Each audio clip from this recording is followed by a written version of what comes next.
गरीब साध साध सब नेक हैं, आप अपनी ठोरे।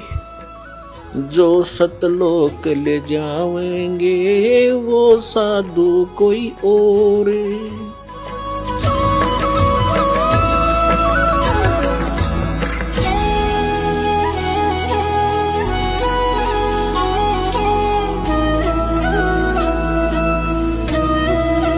रामानंद जी को मालिक ने बहुत पहले तो वेदों गीता से पूछा कि आप कहते हो परमात्मा पाप नाश नहीं कर सकता, कर्म तो जीव को भोगने ही पड़ते हैं, जैसा जिसने किया है वो तो भोगना ही पड़ेगा,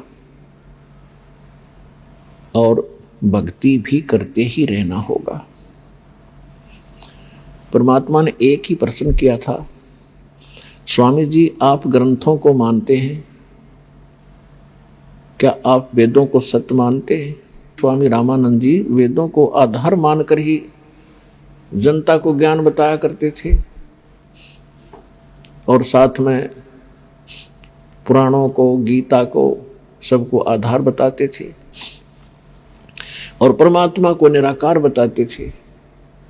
और एक सामान्य थ्योरी बना रखी थी, एक साधारण शब्द ने एक सिद्धांत बता रखा था। पहले तो अपने जंतर मंत्र बताते हैं, ये कर लो, वो कर लो, ये जाप कर लो, ये हवन करवा दो, इतना दान कर दो, गंगा में स्नान कराओ, प्रयाग में पिंड भरवा दो, पेवा पिंड भरवा दो। जब सारा कुछ करवा कर थक जाते हैं, कुछ राहत नहीं मिलती, फिर लास्ट में कहते हैं ये तुम्हारे प्रारब्ध के अंदर लिखा हुआ संस्कार है, ये तो भोगने से ही कटेगा,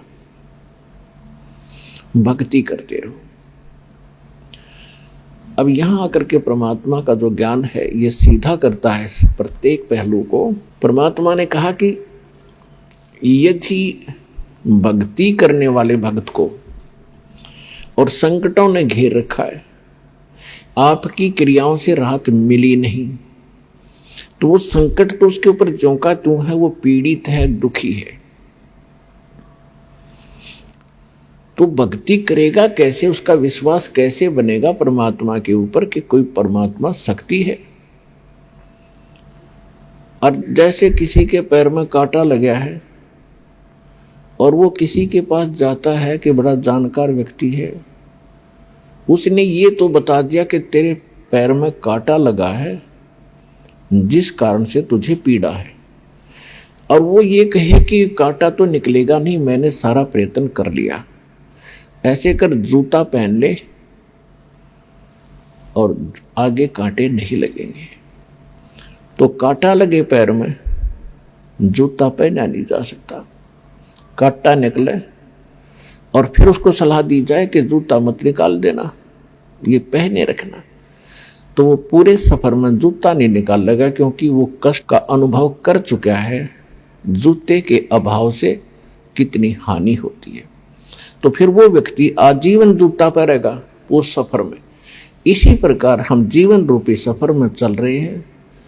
हमारे सफर में चाहे किसी प्रकार के कांटे हैं, हमारे जीवन में चाहे किसी प्रकार के कष्ट हैं, 3 ताप के कष्ट हैं, पूर्व के संस्कार यानी प्रारब्ध के कष्ट हैं, तो वो दुख तो देंगे ही देंगे, क्योंकि पाप से दुख होता है और पुण्य से सुख होता है। तो परमात्मा ने कहा कि आप वेदों को सत्य मानते हो स्वामी रामानंद जी? कहा भाई सत्य मानता हूं। तो यजुर्वेद अध्याय नंबर 8 के श्लोक नंबर 13 में 6 बार लिखा है कि परमात्मा घोर पाप का भी नाश कर देता है यदि उसकी साधना सत्य हो और पूर्ण परमात्मा की भक्ति हो। अब बुद्धिमान लोगों को समझाना आसान होता है। स्वामी रामानंद जी चारों वेदों को कंठस्थ याद किए थे। 104 वर्ष की आयु हो गई थी। 16 वर्ष की आयु से उन्होंने संन्यास ले लिया था और ब्राह्मण के घर जन्म था, तो बचपन से ही वेदों, गीता और पुराणों का अध्ययन स्वाध्याय वो किया ही करते थे। उनको कंठस्थ याद था कि यजुर्वेद अध्याय नंबर 8 के मंत्र नंबर 13 में ऐसा ही लिखा है। तो ऐसे गर्दन हिला रहे थे स्वामी जी।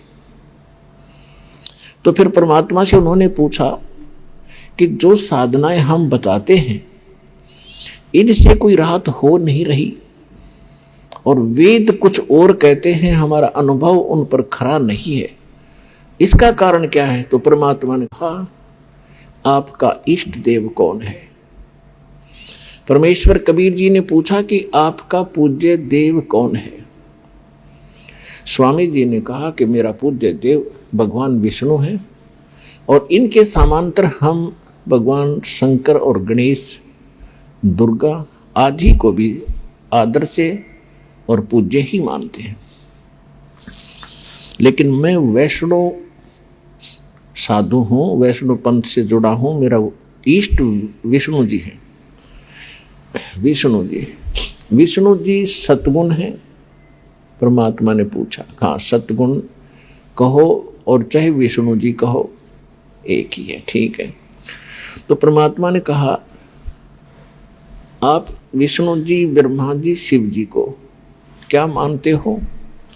स्वामी जी ने कहा कि ब्रह्मा जी की जन्म मृत्यु होता है, इनकी आयु 100 वर्ष की है, ये फिर पुनः जन्म ले लेते हैं, तुरंत उसी रूप में आ जाते हैं, जैसा उनको अज्ञान पढ़ा रखा था, सुन रखा था। लेकिन भगवान शंकर और भगवान विष्णु ये अजरो अमर है, और भगवान विष्णु ही 3 लीला करता है। रजोगुण युक्त होकर ये सृष्टि रचते हैं, सतोगुण युक्त होकर के ये पालन करते हैं, और तमोगुण युक्त होकर के ये संहार कर देते हैं। ये स्वयं ही सब कार्य करते हैं। ये अजरो अमर है, अविनाशी है। अब परमेश्वर 500 वर्ष के और महात्मा जी 104 वर्ष के। परमात्मा कहते हैं, देवी भागवत 3रा स्कंद, उसमें आप पढ़ कर देखिएगा। अब वर्तमान के अंदर जो दास आपको बताएगा, सचित्र मोटा टाइप, गीता प्रेस गोरखपुर से प्रकाशित, पृष्ठ 123 के ऊपर लिखा है। विष्णु जी कहते हैं, तुम शुद्ध स्वरूपा हो, अपनी मां दुर्गा को तुम शुद्ध स्वरूपा हो, ये सारा संसार तुम्ही से उद्भासित हो रहा है। मैं ब्रह्मा और शंकर आपकी कृपा से विद्यमान है। हमारा तो जन्म और मृत्यु होता है, आविर्भाव और तिरोभाव होता है। हम नित्य नहीं हैं, हम अविनाशी नहीं हैं, आप ही नित्य हो, प्रकृति देवी हो।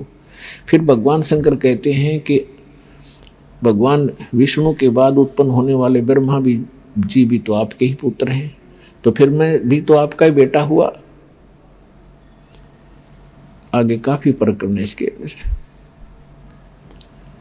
तो परमात्मा ने कहा कि आप कहते हो इनके जन्म मृत्यु नहीं है, अरे इनके देखो ये खुद कहते हैं हम तो जन्मते और मरते हैं, हमारी माता दुर्गा है। और पिता कौन है इनका? अब वो तो बता ही चुके थे कि इनका कोई माता नहीं, कोई पिता नहीं। तो परमात्मा ने कहा,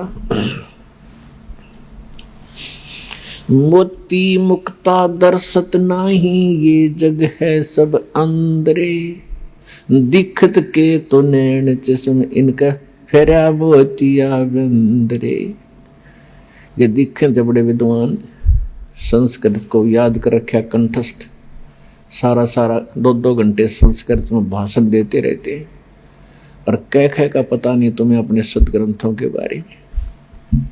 इसके लिए बताया कि जिसको मोतिया बंद हो जाता आंखों में, उनकी आंखें बड़ी स्वस्थ दिखाई देती हैं, लेकिन उनको दिखता कुछ नहीं, वो नपट अंधे होते हैं। इसी प्रकार इन ऋषि महर्षियों और इन आचार्यों, गुरुओं, पंडितों के बारे में कबीर साहब कहा करते थे कि मोती मुक्ता दर्शत नाही, ये जग है सब अंदरे, दिखत के तो नैन चश्म इनके, फेरा मोतिया बंदरे। संस्कृत भाषा को बोलते हैं तब तो ऐसा लगता है जैसे बड़े विद्वान होंगे, और जब इनके अंदर की तलाशी ली जाती है, इनसे प्रश्न किया जाता है, ये चौड़े में फेल हो जाते हैं, ये निपट अंधे हैं, आंखों वाले अंधे हैं, इनको ज्ञान नहीं। तो परमात्मा ने कहा कि फिर आपने ये पढ़ा क्या स्वामी जी? अब स्वामी जी कति टूट गए।